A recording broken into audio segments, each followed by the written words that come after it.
أعوذ بالله السميع العليم من الشيطان اللعين الرجيم. بسم الله الرحمن الرحيم.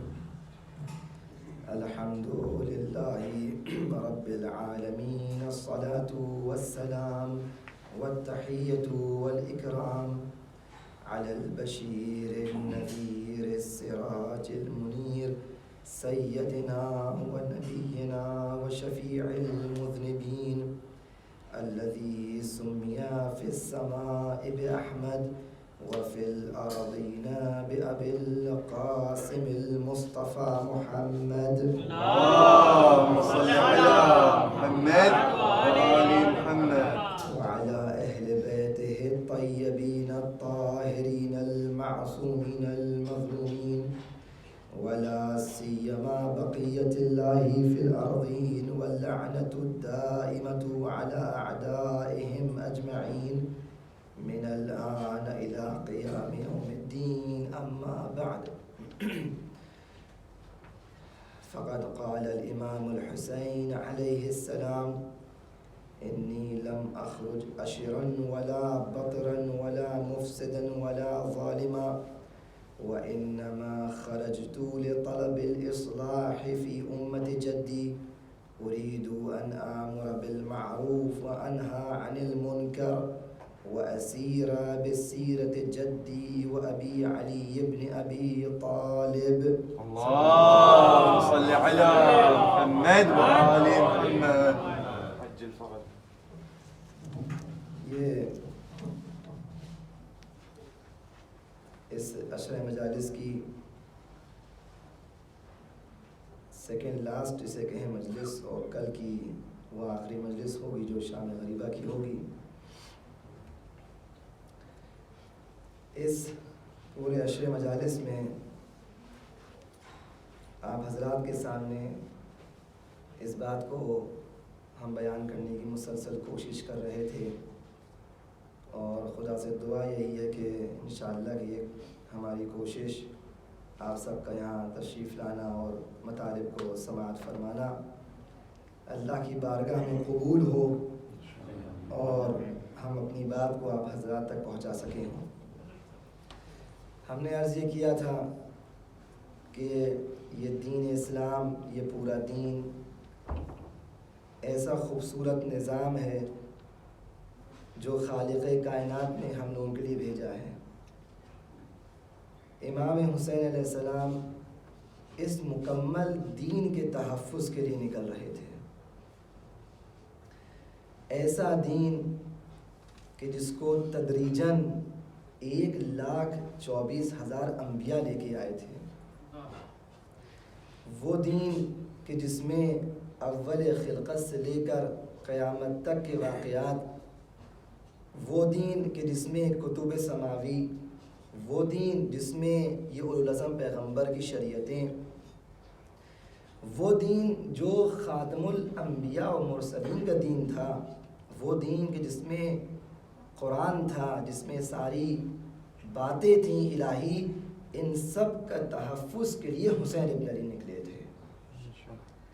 اور اس انداز سے نکلے تھے کہ کہتے جا رہے تھے کہ دیکھو میں امر بالمعروف اور نہی عن المنکر کے لیے نکل رہا ہوں. مجھ حسین کو ہر نیکی سے اور ہر اچھائی سے محبت ہے اور ہر برائی سے نفرت ہے.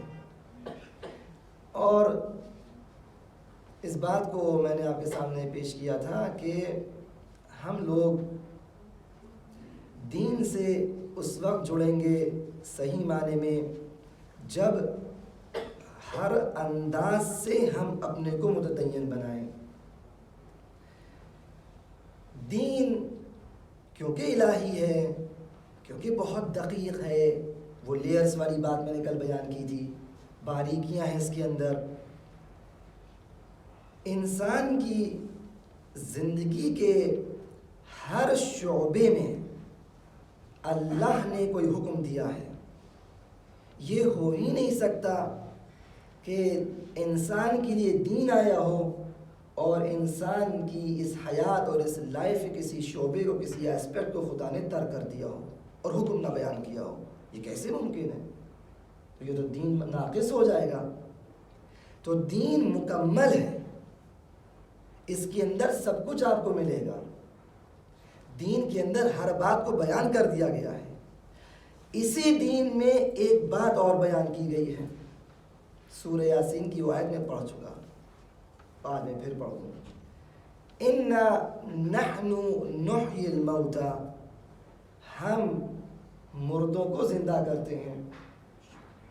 اب دیکھیں یہاں پہ کیا انداز ہے کہ اِنَّا نَحْنُ کہا گیا ہے کہ ہم مردوں کو زندہ کرتے ہیں. جس طرح مارنے کے کام کے لیے، موت دینے کے کام کے لیے اللہ نے، ہم نے آیات بیان کی تھی کہ کبھی اللہ قرآن میں کہہ رہا ہے کہ ہم ملک الموت کو بھیجتے ہیں روح قبض کرنے کے لیے جب انسان سوتا ہے، یا ہم ملائکہ کو بھیجتے ہیں، یا خود کہہ رہا ہے کہ ہم خود روح قبض کرتے ہیں.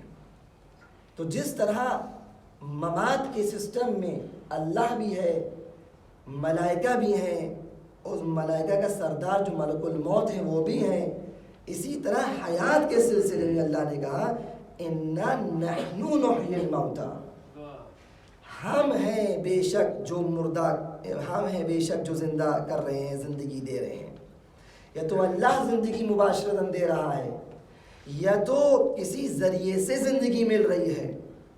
آپ دیکھیے قرآن مجید میں جناب عیسیٰ کے بارے میں عرض کیا کہ مردوں کو زندہ کرتے تھے، لیکن ہر کام بِإِذْنِ اللہ ہوتا تھا. ادھر جس طرح موت اللہ کے اذن سے، اللہ کا اذن ہے، اجازت ہے کہ ملائکہ قبض روح کریں، اسی طرح اللہ کی اجازت ہے کہ مردوں کو زندہ کریں. ہم نے عرض کیا تھا دوسرے حسینی عالی مجلس میں جو اس کے بعد ہوتی ہے کہ یہ جو زندگی ہے یہ زندگی دنیاوی زندگی ہے، اس کے بعد ایک ابدی حیات شروع ہوتی ہے. تو دونوں زندگی کے درمیان میں ہم لوگ رہ رہے ہیں. یہ بھی زندگی ہے، اس کے بعد بھی زندگی ہے، دونوں زندگیاں ہیں. یہاں پہ جو کانسیپٹ ہے ہمارا وہ یہ کہ اِنَّا نَحْنُ نُحْيِي الْمَوْتَى، ہم تم کو حیات دے رہے ہیں، زندگی دے رہے ہیں. آگے کا مرحلہ بہت سخت ہے. وَنَكْتُبُ مَا قَدَّمُوا، اور یہ زندگی دی ہے بلا وجہ نہیں دی ہے، جو بھی تم کرو گے ہم اس کو لکھ رہے ہیں. نَكْتُبُ مَا قَدَّمُوا، جو تم پیش کر رہے ہو، تم آگے بڑھا رہے ہو، اس حیات میں کر رہے ہو، اس حیات کے لیے آگے بڑھا رہے ہو، ہم اس کو لکھ رہے ہیں. دوسری جگہ ارشاد ہوا کہ ہم پوری طرح کاپی اتار رہے ہیں، زیروکس کر رہے ہیں. ننسخ کی لفظ ہے، جو تم کر رہے ہو اس کی بالکل کاپی بنائی جا رہی ہے، تیار ہو رہی ہے. دوسری آیات میں ارشاد ہوا کہ روز قیامت تم اپنے اعمال کو حاضر پاؤ گے، تمہارے سامنے تمہارے اعمال ہوں گے. کہیں ارشاد ہوا کہ جب کتاب دی جائے گی اعمال کی تو انسان کہے گا یا اللہ یہ کیسی کتاب ہے کہ اس میں کوئی صغیر و کبیر چیز چھوڑی نہیں ہے، ہر چیز کو ضبط و ثبت کر لیا گیا ہے. یہ وہ دین ہے جس کے ہم لوگ ماننے والے ہیں. تو معلوم یہ ہوا کہ کتنا دقیق دین ہے، اس دقت کے ساتھ کہ جو ہر چیز ہم کر رہے ہیں وہ ہمیں نظر آئے گی اور ہمیں ملے گی. لیکن مرحلہ اس سے سختر اسی آیت میں ہے. نحن نحیی الموتى ونکتب ما قدموا وآثارهم، ہم لوگ جو تم کر رہے ہو اس کو لکھ رہے ہیں، اس کے علاوہ نکتبو، توجہ ادھر رہے، وآثارهم، جو تم کر رہے ہو اس کے آثار کو بھی ہم لکھ رہے ہیں. اس کا مطلب یہ ہوا کہ اگر ہم نے یہاں فرش عزا بچھائی، ہم نے یہاں مجلس پڑھی، کچھ مطالب بیان کیے، تو یہ مطالب بیان کرنے کا سب کو ثواب مل گیا، وہ لکھ لیا گیا. لیکن اس کا جو اثر ہوا کہ 50 لوگوں نے، 100 لوگوں نے، 1000 لوگوں نے جو ان مطالب کو سمجھا، اور سمجھنے کے بعد جتنے لوگ ہدایت یافتہ ہو گئے اس کا ثواب بھی ہمارے اعمال میں لکھا جائے گا.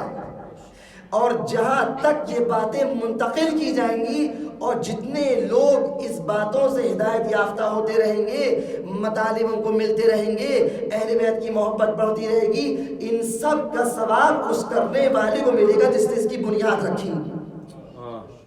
تو انصاف سے بتائیے، وہ دین جو اول سے آخر تک ہے، میں نے عرض کیا، وہ دین جس کو 1,24,000 انبیاء لے کے آئے، وہ دین کہ جتنی زحمتوں سے ہم تک پہنچا، وہ دین کہ جس کے بارے میں انبیاء کو تحقیق کر دیا گیا، وہ دین کہ بنی اسرائیل میں ایک دن میں 70 انبیاء کو درخت باندھ کے آری سے کاٹ دیا جاتا تھا، وہ دین کہ جس کے بارے میں اسماعیل بن حزقیل جو کہ اللہ کے نبی ہیں، بنی اسرائیل کے نبی ہیں، ان کے بارے میں ملتا ہے کہ جب ان کے چہرے کی کھال کو ادھیڑ لیا گیا تو ملک عذاب کا اللہ نے بھیجا کہ اے نبی خدا، اللہ نے ہم کو بھیجا ہے، اس نے یہ کہا ہے کہ اگر آپ حکم دے دیجئے تو ہم پوری قوم کو تباہ و برباد کر دیں، ہم عذاب کے ملک ہیں، لیکن آپ کو اختیار ہے کہ آپ چاہیں تو اللہ سے یہ دعا مانگ لیجئے، ہمیں حکم دے دیجئے،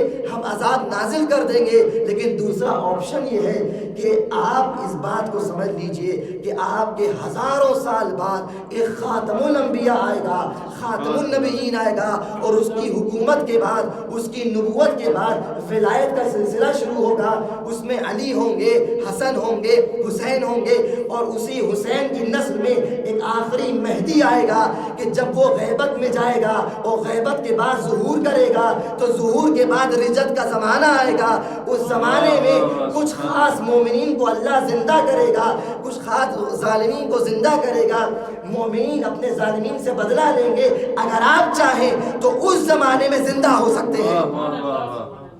ایسا دین جو ہر نبی کو بتایا جا رہا ہے کہ دیکھو یہ دین ہے، اس دین کے تحفظ کے لیے امام حسین نکلے، حسین نے اس دین کو بچایا ہے، تو بتائیے جو یہ فعل امام حسین نے کیا ہے، اس کے جتنے بھی آثار ہوں گے، وہ آثار جو لکھے جا رہے ہیں وہ امام حسین کے لکھے جا رہے ہیں، تو حسین کا کیا مقام ہوگا، یہ کیا مقام ہوگا امام حسین کا۔ اس وقت جو بھی امام حسین کی بنا پر، ان کے نام پر ہدایت یافتہ ہو رہا ہے، اس وقت جتنے بھی مسلمان ہیں، جتنے بھی مسلمان ہیں، ان سب کا جو اثر ہے، ان سب کا جو جیسے کہتے ہیں رأس الخیط ہے، جو منشا ہے، جو جڑ ہے، وہ کربلا میں ہی آ کے ختم ہوتی ہے۔ تو کربلا یہ ہے، کربلا نے جو دین کو بچایا ہے وہ اس عنوان سے۔ ہم نے اس بات کو کل آپ کے سامنے بیان کیا تھا کہ کوشش کیجئے کہ معجزات کثرت سے سنیے، کیونکہ معجزات میں وہ فضائل ہیں جو اہل بیت نے نشر کیے ہیں، یہ وہ فضیلتیں ہیں جن کو باقاعدہ روایات میں ملتا ہے کہ آپ نشر کیجئے، سنائیے، بتائیے۔ ہمارے علماء، ہمارے فقہا، اور ان فقہا سے پہلے جو وہ فقہا جو روات تھے، امام کے اصحاب تھے، دیکھیے ہمیں اور آپ کو ابھی اتنا اندازہ نہیں ہے کہ شریعت کا مزاج کیا ہے، وہ فقہا جانتے ہیں کہ شریعت کا مزاج کیا ہے۔ مزاج سے مراد یہ، میں آپ کو ایک مثال دوں کہ اگر یہاں پہ مثال بارہ آپ لوگ اس کو بہتر محسوس کیجئے گا کہ اگر آپ کا مندوب ہو، آپ کا باس ہو، آپ کا کفیل ہو، آپ اس کے ساتھ کام کر رہے ہوں، اسی کی کمپنی میں ہوں، اس کو روز دیکھتے ہوں، وہ آپ سے کہتا ہو یہ کرو وہ کرو، روز کا آپ سے اس کا سامنا ہے، اور آپ کئی سال سے اس کے ساتھ کام کر رہے ہیں۔ اس مندوب کا، اس کفیل کا ایک مزاج ہے، اس کا مزاج یہ ہے کہ ایک مثال میں دے رہا ہوں بس ایک تقریب ذہن کے لیے، اس کا مزاج یہ ہے جو کاہل ورکرز ہیں ان کو وہ پسند نہیں کرتا ہے، اس کا مزاج یہ ہے، اور ایسا شدید وہ اس میں ہے، اس میں اپنے مزاج میں کہ یہ گوارا نہیں کرتا کہ ان لوگوں سے بات کرے، ان لوگوں کو اپنے گھر بلائے، یہ اس کا مزاج ہے۔ ایک دن یہ شخص گھر پہ فرض کریے مجلس رکھے، کوئی فنکشن رکھے، اور اپنے اس آدمی کو جو اس کے ساتھ برسوں سے رہ رہا ہے اس سے یہ کہے کہ دیکھو تمہاری ذمہ داری ہے ان لوگوں کو بلانا، سب لوگوں کو بلانا، کمپنی میں جتنے بھی لوگ ہیں۔ جب آپ کو ذمہ داری دی گئی اور آپ نے اس کفیل کے، اس باس کے، اس مالک کے مزاج سے آشنا ہے، تو آپ کی ذمہ داری یہ بنتی ہے کہ اس کے مزاج کے حساب سے لوگوں کو بلائیے۔ آپ نے کیا کیا؟ آپ نے سب کو بلا لیا، محنتی بھی تھے، کاہل بھی تھے، ہر قسم کے لوگ آ گئے۔ اس نے کچھ کہا تو نہیں، لیکن جب وقت آیا تو اس نے سرزنش کی، اس نے تنبیہ کی، اس نے ڈانٹا، منع کیا۔ یہ کیا طریقہ تھا؟ کیا تم کو اس بات کا خیال نہیں کہ میرا مزاج کیا ہے؟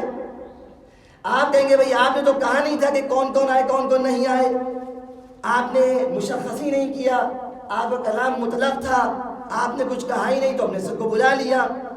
وہ پلٹ کے یہی کہے گا کہ تم اتنے سال سے میرے ساتھ ہو، تم کو میرے مزاج کا معلوم ہے کہ میرا مزاج کیا ہے، تو یہی مزاج کی معرفت سے تم کو سمجھ جانا چاہیے تھا کہ ہم پسند ہی نہیں کرتے کہ ہمارے گھر میں ایسے کاہل لوگ آئیں۔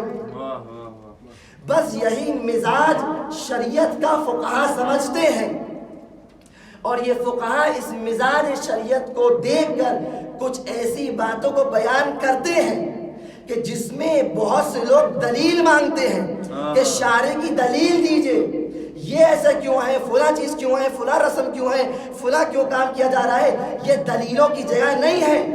یہاں فقہا جو اتنے سال سے اپنی عمروں کو قرآن و سنت میں ڈبوئے ہوئے ہیں اور مصروف ہیں، وہ مزاج شریعت سے آشنا ہے۔ وہ اس مزاج شریعت کے مطابق جب کسی بات کو احتیاط کی بنا پر کہیں تو وہ ہمارے لیے حجت ہے، اس میں دلیل نہ مانگیے۔ مزاج شریعت فقیہ سمجھ رہا ہے، آپ کی ذمہ داری ہے اس فقیہ کے فتوے عمل کیجیے۔ اگر یہ مسئلہ حل ہو گیا، میں اشارہ نہیں کر رہا ہوں اور تفصیل سے نہیں بتاؤں گا، بس ایک کلی اشارہ کر رہا ہوں کہ جہاں پر یہ بات حل ہو جائے گی انسان اس دلیلوں کے پیچھے نہیں جائے گا کہ دلیل کیا ہے، آپ ثابت کیجئے، قرآن سے دلیل لے کر آئیے کہ ایسا کیوں ہے، وہاں دلیل لے کر آئیے ویسا کیوں نہ۔ مزاج شارع کو یہ فقہا سمجھ رہے ہیں۔ ایک مزاج شارع یہ ہے کہ روایات اگر آپ اٹھا کے دیکھیے گا تو ایک عجیب مزاج ہے اللہ کا۔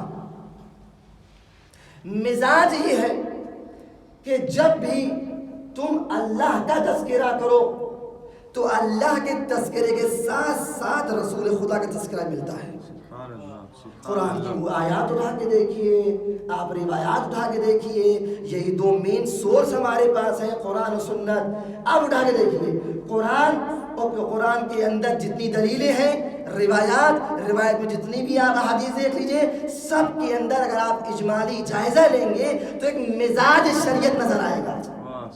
مزاج شریعت یہ ہے کہ اللہ کی بات کرو، رسول کی بات کرو، لیکن اس کے ساتھ ساتھ ایک اور مزاج نظر آئے گا کہ جہاں پر بھی اللہ اور رسول کی بات ہے وہاں علی کی بات ضرور آئے گی۔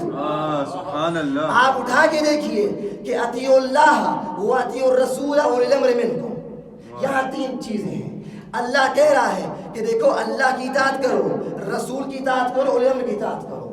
جہاں یہ ارشاد ہوا انما ولیکم اللہ ورسولہ والذین آمنوا الذین یقیمون الصلاة ویؤتون الزکاة وهم راکعون، کہ اللہ تمہارا ولی ہے، رسول تمہارے ولی ہیں، اور جو اس خصوصیات کا مالک تمہارا ولی ہے۔